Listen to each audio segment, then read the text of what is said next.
हाय viewers.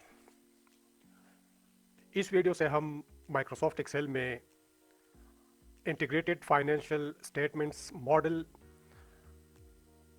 पर एक video series जो है वो स्टार्ट करने लगे हैं, जिसमें हम इंटीग्रेटेड फाइनेंशियल स्टेटमेंट्स मॉडल के जो डेवलपमेंट है वो सीखेंगे कि किस तरह ये जो मॉडल है ये किस तरह डेवलप किया जाता है माइक्रोसॉफ्ट एक्सेल में।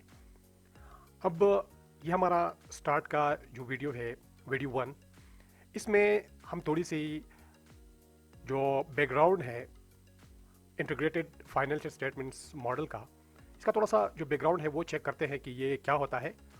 और इस सीरीज़ में हम एक प्रोजेक्ट जो है या एक केस स्टडी जो है वो भी डेवलप करेंगे। तो इस वीडियो में हम ये जो डिटेल्स हैं इसको थोड़ा डिस्कस कर लेते हैं। अब इंटीग्रेटेड फाइनेंशियल स्टेटमेंट्स मॉडल जो है इसे 3 वे फाइनेंशियल मॉडल भी कहा जाता है। जिस तरह के आप इस स्लाइड पे देख सकते हैं कि वो मॉडल जिसमें तीनों जो फाइनेंशियल स्टेटमेंट्स जो है वो इंक्लूडेड हों, जिसमें इनकम स्टेटमेंट है और ये फिर जो कैश फ्लो स्टेटमेंट है और इस तरह बैलेंस शीट है। अगर ये किसी मॉडल में तीनों जो है वो इंक्लूडेड हो तो हम उसे फाइनेंशियल मॉडल जो है वो कहते हैं। अब इंटीग्रेटेड फाइनेंशियल मॉडल जो है वो क्या है, इसकी करेक्टरिस्टिक्स क्या है। तो बेसिकली जो फाइनेंशियल मॉडल उसमें जिसके जो कंपोनेंट्स हैं वो अगर एक दूसरे के साथ इंटर रिलेट करते हैं और एक दूसरे के साथ अगर लिंक्स के ज़रिए वो जुड़े होते हैं या लिंक होते हैं, या इसका मतलब है कि अगर आउटपुट्स जो है वो इनपुट्स से जुड़े हुए हों, अगर इसका इनपुट्स अगर हम चेंज करें तो इसके साथ साथ जो आउटपुट्स हैं वो भी एक्यूरेटली जो है वो चेंज हों, तो हम इसे इंटीग्रेटेड फाइनेंशियल स्टेटमेंट मॉडल है कहते हैं। अब इसमें जो इंटरेस्टिंग पॉइंट है वो ये है कि अगर आपको अकाउंटिंग अगर आपने पढ़ी हुई है तो उसमें बैलेंस शीट जो है वो ऑलवेज बैलेंसेस, इसका मतलब है कि बैलेंस शीट जो है वो हमेशा बैलेंस में होता है। तो अगर हम माइक्रोसॉफ्ट एक्सेल में ये जो तीनों स्टेटमेंट्स हैं इसको इंटरलिंक करें और अगर हम जो हमारे जो अजम्पशंस हैं, हमारे जो इनपुट्स हैं, अगर हम उसमें चेंज करें तो इसके साथ जो तीनों जो स्टेटमेंट्स हैं वो इसके साथ अपडेट होने चाहिए। एक इनपुट अगर हम चेंज करेंगे तो इसके साथ जो मॉडल के सारे इनपुट आउटपुट्स हैं वो अपडेट हो जाते हैं।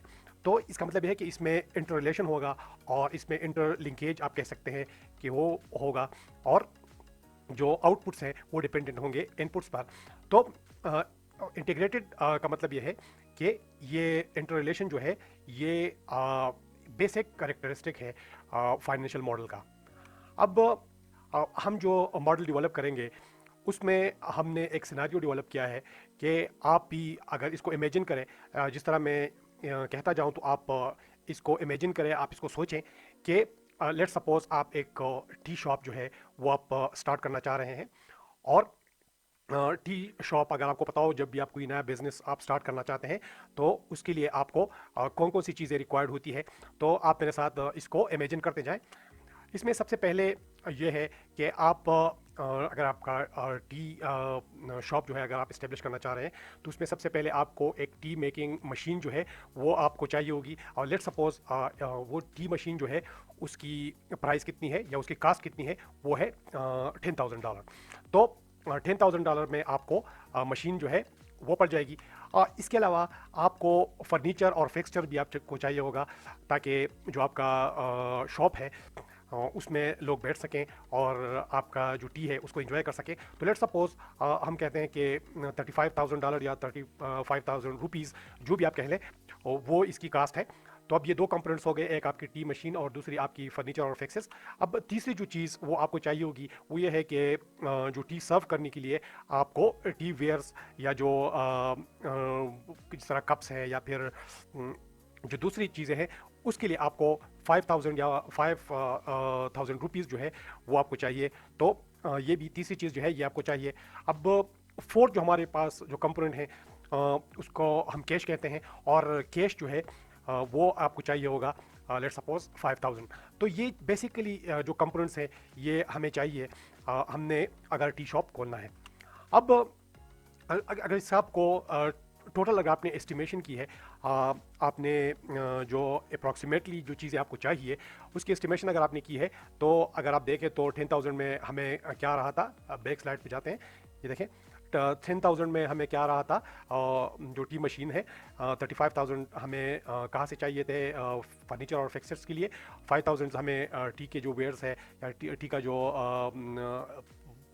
कंपोनेंट्स हैं उसके लिए हमें चाहिए थे, और 5,000 जो है वो हमें कैश चाहिए था। तो इसको अगर आप सम कर ले तो हमें टोटल 55,000 जो है रुपीज़ या फिर डॉलर्स जो है, ये हमें इसकी हमें ज़रूरत है। अब ये तो हमने डिटर्मिन कर लिया है कि हमें इतने पैसे इन चीज़ों के लिए चाहिए। तो अब ये जो पैसे हैं ये हम कहाँ कहाँ से ये पैसे, ये जो अमाउंट है ये कहाँ से आएगी। तो इसके लिए लेट सपोज हम कहते हैं कि 30,000 हम बैंक से लोन लेंगे, और इक्विटी रेज, इसका मतलब ये है कि आपका अपना पैसा इसमें कितना लगेगा, या लेट सपोज आपने अपने पेरेंट्स से पैसे लिए हैं, या जो पैसे लेंगे आप 30,000 आपने बैंक से लिए, और 25,000 जो रुपीज़ है या फिर डॉलर्स हैं वो आपने लेट सपोज अपने पैसे इसमें इन्वेस्ट कर लिए, या फिर आपने अपने पेरेंट्स से लिए। तो इसे हम कहते हैं इक्विटी। तो टोटल हमें कितने चाहिए थे, 55,000। और हमने कहाँ से रुपए, ये जो पैसे हैं या जो अमाउंट है कहाँ से लेने हैं, बैंक से लेने हैं, और अपनी जेब से लेने हैं, या इक्विटी हमें रेस करनी है। तो इस इनके एक्टिविटीज़ को हम क्या कहते हैं, फाइनेंसिंग एक्टिविटीज़। तो ये तो हुआ हमारा बेसिक जो ओवरव्यू है कि हमें 55,000 हमारी जो एस्टिमेशन थी, और 55,000 हमने इसके लिए फाइनेंसिंग की। अब ये जो सीरीज़ है इसमें हम ले जो मैंने नीचे लिखा हुआ है कि will soon switch over to Microsoft Excel to develop it. तो ये जो हम एक्सेल में ये जो इंटीग्रेटेड फाइनेंशियल स्टेटमेंट मॉडल जो है वो हम एक्सेल में किस तरह हम डेवलप करेंगे। तो इसके लिए हम फाइनेंशियल स्टेटमेंट्स जो है, जिस तरह इनकम स्टेटमेंट है, या फिर कैश फ्लो स्टेटमेंट है, या जो बैलेंस शीट है, उसको हम देखेंगे। इसके बाद हम जो अजम्पशंस हैं कि जो हमने बिज़नेस स्टार्ट करना है, तो हम मार्केट में अगर हमने कोई और जो टी शॉप है उसको हम ने विज़िट किया होगा, किसी और टी शॉप को हमने देखा होगा, तो वहाँ पर लोग किस तरह का बिहेवियर है, जो टी मेकिंग की जो बिज़नेस है वो किस तरह चल रहा है, आप डेली कितने जो कप्स हैं वो आप बेच सकते हैं। तो इसको हम अजम्पशंस कहते हैं। ये अजम्पशंस जो है ये हमने मॉडल में एंटर करेंगे। इसके बाद हम रेवेन्यू जो है और एक्सपेंसेस जो है ये कैलकुलेट करेंगे। जो हमने अजम्पशंस किए होंगे रेवेन्यूज़ और एक्सपेंसेस से रिलेटेड, वो हम फिर कैलकुलेट करेंगे। इसके बाद रेवेन्यू और एक्सपेंसेस के बाद हम फाइनेंशियल स्टेटमेंट्स जो है, जो एक्साइटिंग पार्ट है इस वीडियो सीरीज़ का, कि हम तीनों जो फाइनेंशियल स्टेटमेंट्स हैं, जैसे मैंने आपको बताया कैश फ्लो और बैलेंस शीट और इस तरह इनकम स्टेटमेंट, ये हम बिल्ड करेंगे एक्चुअली। फिर इसको इंटरलिंक करेंगे। और फिफ्थ जो हमारा कंपोनेंट है वो ये है कि हम सिनारियोज इसमें ऐड करेंगे कि हमारा बिजनेस अगर नॉर्मल चल रहा है तो किस तरह हमारा बिजनेस जो है वो परफॉर्म करेगा। अगर हमारा जो बिजनेस है ये हमारे जो अजम्पशंस है इससे बेटर अगर चला जाए तो किस तरह हम जो हमारा बिजनेस है वो इस पर क्या असर पड़ेगा। और अगर हमारा बिजनेस हमारे एक्सपेक्टेशंस या हमारे अजम्पशन से नीचे जा रहा है तो उसका हमारे बिजनेस पे क्या जो है असर पड़ेगा। तो इसको हम जो सिनारियोज हैं उसमें देखेंगे। So guys, I think this is extremely exciting and very useful series of videos. सो अगर आप इस सीरीज़ को फॉलो करना चाहें तो प्लीज़ मेरा जो चैनल है वो आप सब्सक्राइब करें, और ताकि जो नेक्स्ट वीडियोज़ है इस सीरीज़ के और जो और स्टफ़ है मेरे चैनल पर उसको आप देख सकें। सो आई होप कि आपको नेक्स्ट जो लेक्चर है उसमें आपके साथ मुलाकात होगी। Thank you so much.